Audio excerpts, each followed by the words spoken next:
Komanda, su kuriamis teko žaisti pirmosiuose turuose, o štai čia, oho, štai taip. Na, kažko tokio dar neteko matyti futbole Lietuvoje. Atrodo, kad ačiū Dievui niekas nenukentėjo. Panašu, kad taip. Palapinė įkeliavo į aikštę, ji taip pat šiandien nori žaisti.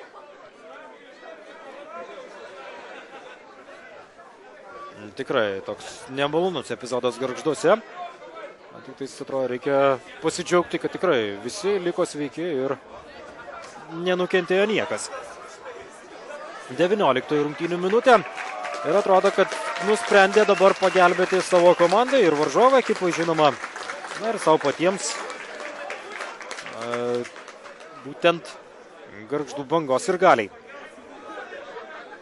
Jūrija yra Klaipėdoje, yra Gargžduose, galbūt tiesiog tie, kurie stebi šias rungtynės prie ekranų, sako, kad čia tas komentatorius nusišneka. Tikrai atrodo geras oras Lietuvoje, nėra nieko blogai, tačiau patys viską matėte ir ko gero tai buvo